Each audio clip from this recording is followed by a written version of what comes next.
See this? They don't let up. Almost had me a 10-year bid on a tax rep, roasted my number banks in Harlem. Cost me $1 million in a year. I don't let up. Making it personal. Only one thing to get me. Me, Dutch Schultz, me! Now this. Nothing you can do right now, Dutch. This is one man you can't talk to. Talk. You lawyers talk. This rat's gotta be hit, you hear?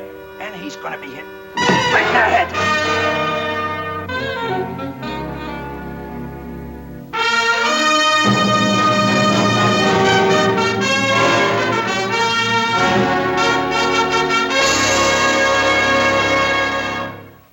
They left their prints on the guns, the victims, and the times. The prints of the men who terrorized New York in the 20s. That strange and nightmarish time when a gangster sat in judgment and passed sentence on a public prosecutor. Yes, they left their prints on the guns, the victims, the times, and finally on each other. Dutch Schultz, born Arthur Flegenheimer. From a hole-in-the-wall speakeasy in the Bronx to one of the most feared gang lords in the city of New York. Ruthless, wild, unpredictable, a troop of 100 triggers on his payroll, the Dutchman was considered an outlaw even in his own outlaw world. Nobody in the mobs would stand up to the Dutchman. But a young, soft-spoken district attorney came along who said, this evil force has to be destroyed. And Tom Dewey became the obsession, the black beast in the waking and sleeping hours of Dutch Schultz. The Dutchman decided that Dewey had to be hit. My name is Barney Ruditsky, Gangster Squad, Police Department, City of New York. Hitting a federal attorney appointed by the governor of New York as special prosecutor was not just another mob action. For this, the Dutchman had to have the permission of the syndicate. The Board of Governors met. There was Strella from Chicago, Pocris from Detroit, there was Raskin from Cleveland, Ram from Los Angeles, and representing the East Coast, there was Mr. G, the Prime Minister. Dutch, how are you? All right, boys, let's get on with this. First, I want to thank you all for showing on such short call. The question is an important one, needs a quick answer. Anyway, Schultz feels it needs a quick answer.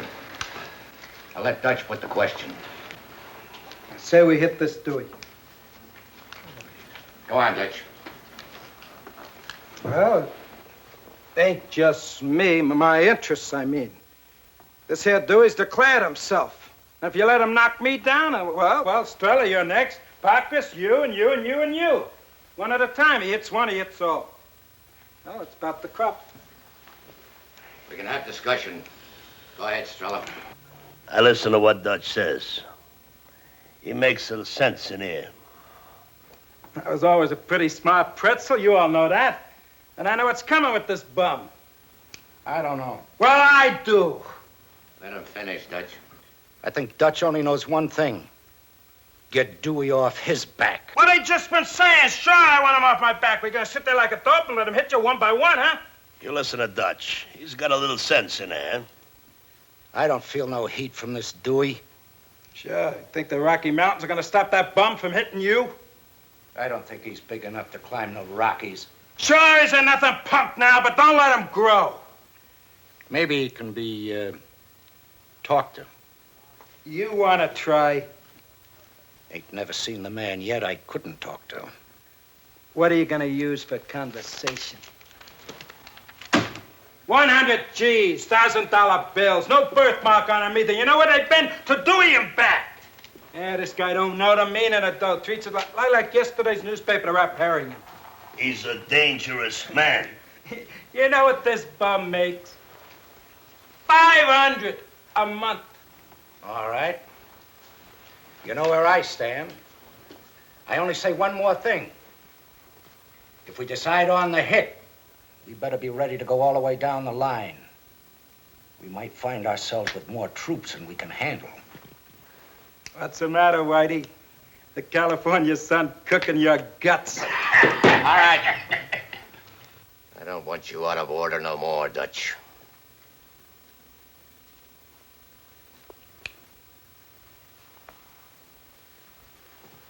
Any more discussion? I listened carefully. I don't think we make no hasty move. You take a week for consideration. I put the motion. We meet here for voting on the question 1 week from tonight. All in favor? Aye. Aye. Opposed? Action's carried. Okay, I buy that. But when we vote for the hit, we should be ready to move. I want the job should be blueprinted now. Ready for the work. You put that as a motion? Dutch moves we give out the contract to blueprint the job. No action until we vote. All those in favor? Aye. Aye. Opposed? Carried. I will give out the contract. Only one man can handle it. Nicolaides. Meeting's adjourned.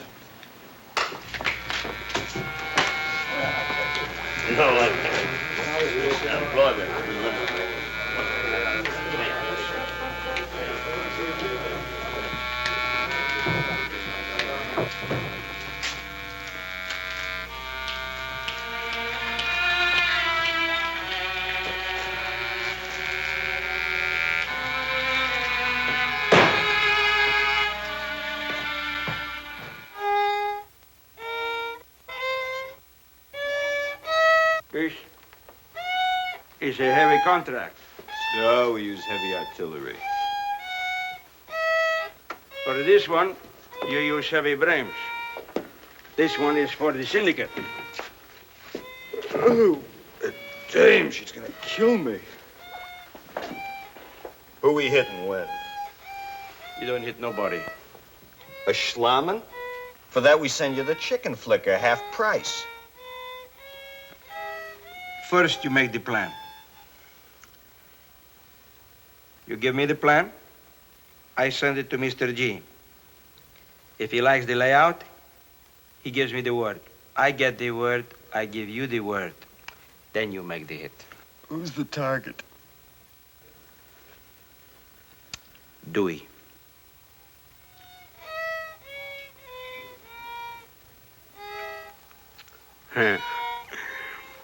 Listen to my kid, huh? He's only 36 months. Wonderful, huh? Nico. Hmm. You said Dewey. That's right. The Dewey? That's right. Tom Dewey? Thomas E. Dewey? I said it was a heavy contract. Hey, Manel, what do you think?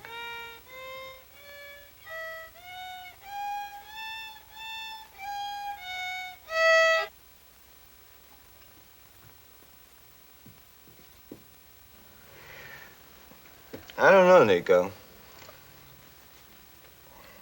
You don't know what? Oh, it's a big one. It's for the big boys. Well, for me and Manel here, I say, sure, we give it a roll. Know what I mean? Like challenge. Contract like this guy could make his reputation in one night. That's right. But the rest of the boys, I don't know how they're gonna feel. They're gonna feel like you tell them to feel.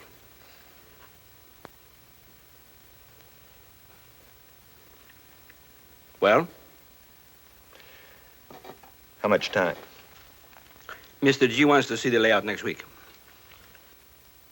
Dewey. Gonna be a big stink. Why don't you let Mr. G worry about that, huh?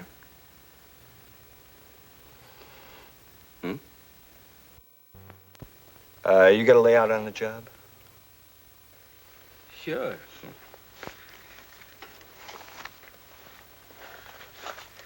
Now, Dewey lives here in this apartment house. Here. Central Park West. It's a good wide street, lots of room for the wheels, huh? Now, he leaves every morning 8:30. Here. Goes to the corner drugstore. Here. For what? To phone his office. He's afraid his phone is bugged. Now, between the house and the drugstore is the only place you got room to make the hit.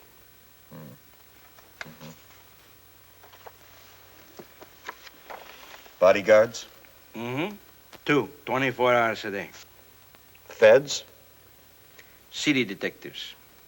You know them? Sure, I check them out. DeBart and Vaccaro.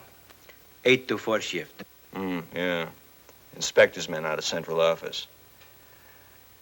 We'll have to time them for a few days. We'll need, 6 men. A finger man, 2 triggers, a wheel man, 2 flank men, here and here, in case of chase. Yeah, 6 good men. Yash, for this job, if you need them, you use the whole troop. Okay, Nico, we'll case it. Give it a dry run. Well, Yash, you do a good job, huh? You ever have a beef on the work? No.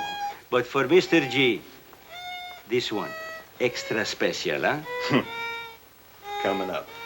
One extra special.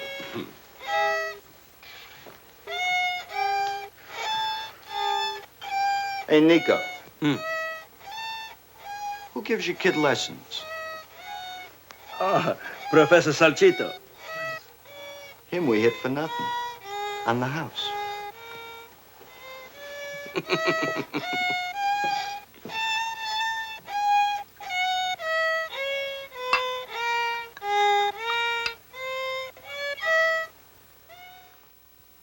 Coming up, one extra special. Phase 1, material and logistics. The Brownsville troops swung into action with their usual military precision.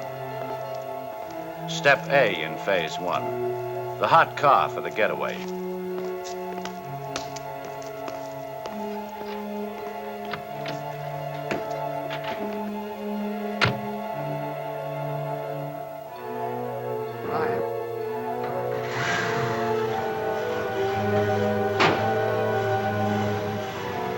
Brought to the drop where it would remain under wraps until D-Day. D for Dewey. The specialists went to work. Unregistered plates put on the car. New white sidewall tires. Paint job. By the time the specialists finished their work, the car could be sold back to the original owner and he'd never know the difference. Step B in Phase 1.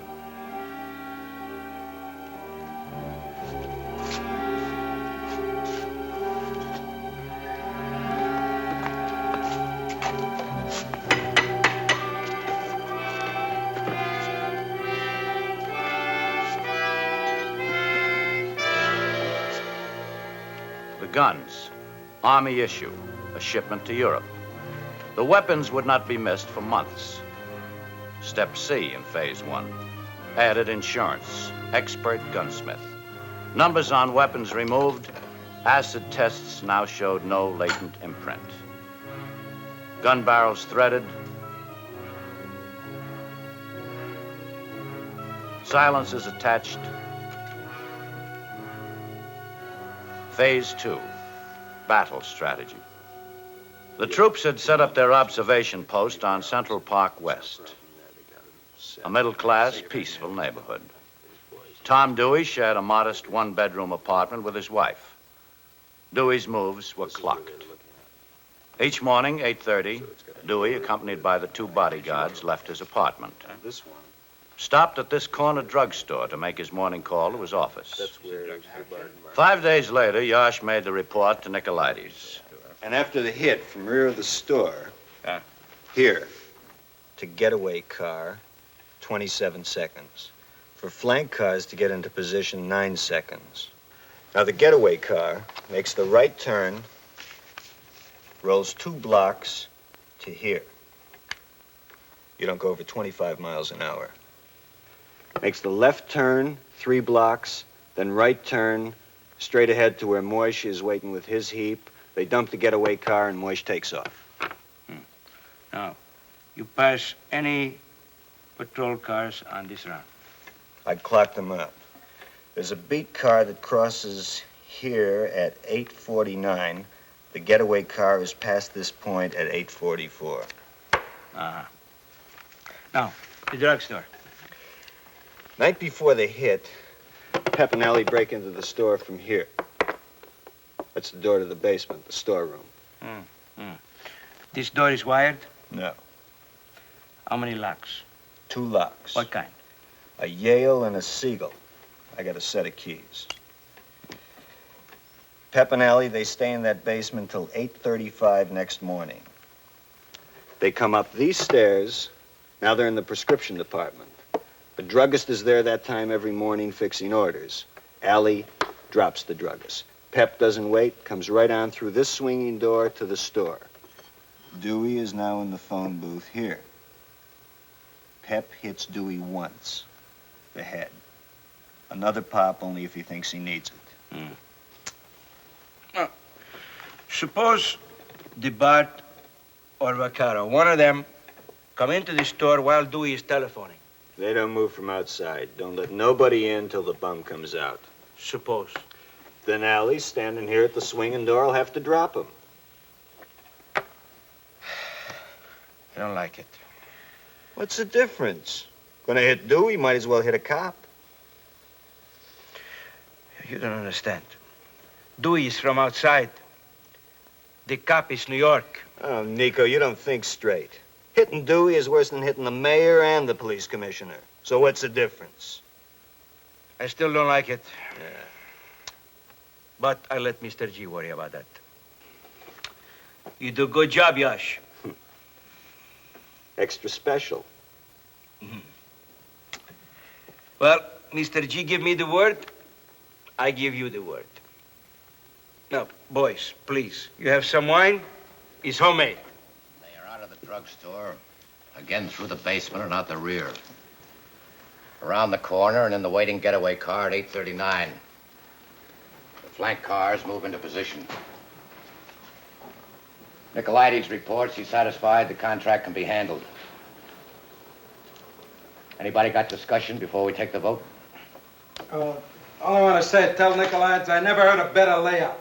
And tell him, besides what the syndicate pays, I give on my own for the boys an extra 50 G's. I will tell him. Anybody else? All right, I have a few words, then we take the vote. Since the meet last week, I talked with a lot of people. All kinds of people who have a good finger on the pulse. Kind of poll on reactions. The reactions was not good. Dewey might make a little trouble in the New York area. But if we stop him like this, we might find the feds coming down on us all across the country.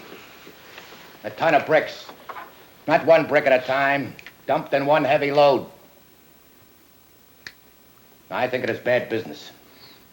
I say it is better business maybe to let one apartment burn up if necessary. But we save the rest of the building. All right. Now we take the vote. If yes, make a check. If no, make an X. Yes, check. No X.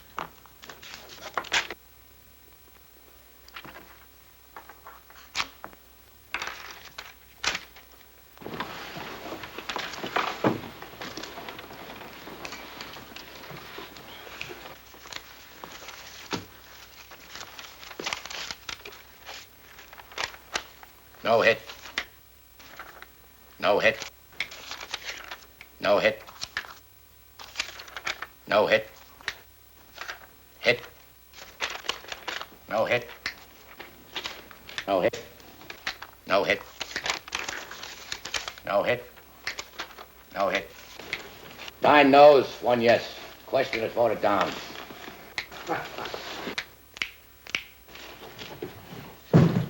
You know what you can do with your voting?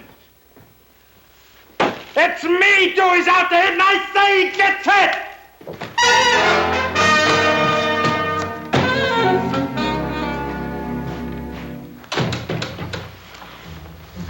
Bill, you will call Mr. Nicolaides. You will tell him to be at my apartment at 11:30 tonight.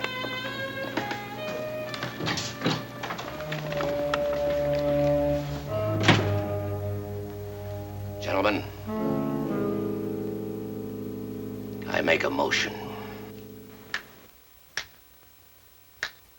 Yash's troops were in the action for almost a week. A cinch layout. Lulu, You and Beryl, you go into the drugstore basement, just like Allie and Pep were going to do. You come up into the store exactly 8:35. Yeah, we got that. Yeah, we use Maxie over there for Wellman for the getaway car and Flip. One flank car ought to be enough. Dutch.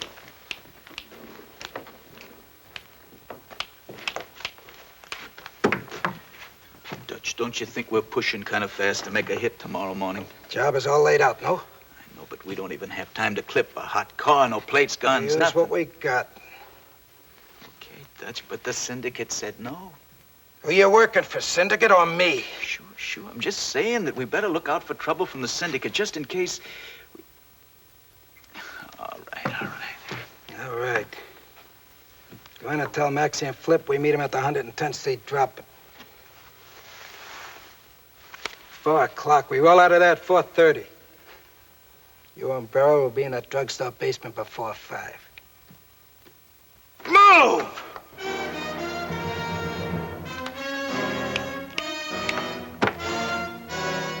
Dewey.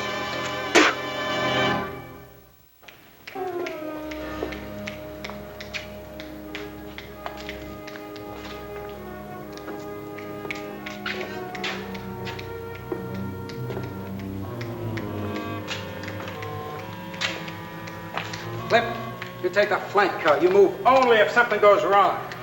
You got that? Maxie, got your getaway run set? And remember, you passed that there corner no later than 8:44. The prowl car crosses at 8:49. Okay, let's roll.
Hey, Lulu, don't make no boo-boos.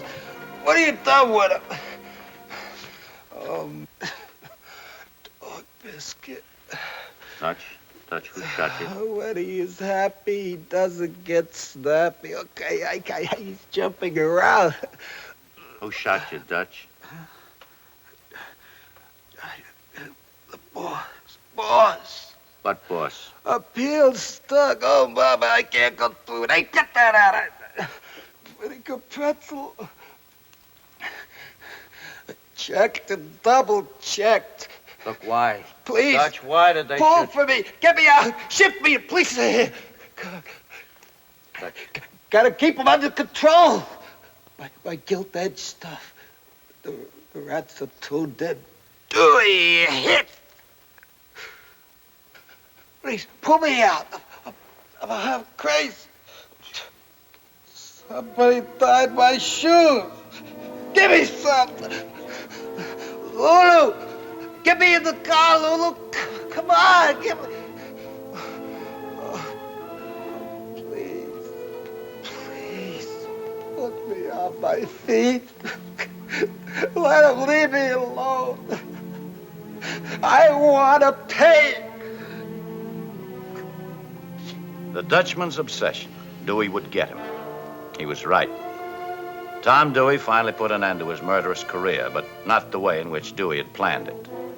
Dutch Schultz, born Arthur Flegenheimer, from a hole-in-the-wall speakeasy in the Bronx to the most feared gang lord in New York. Ruthless, wild, unpredictable. Died, age 34. His last words, I want to pay. He did.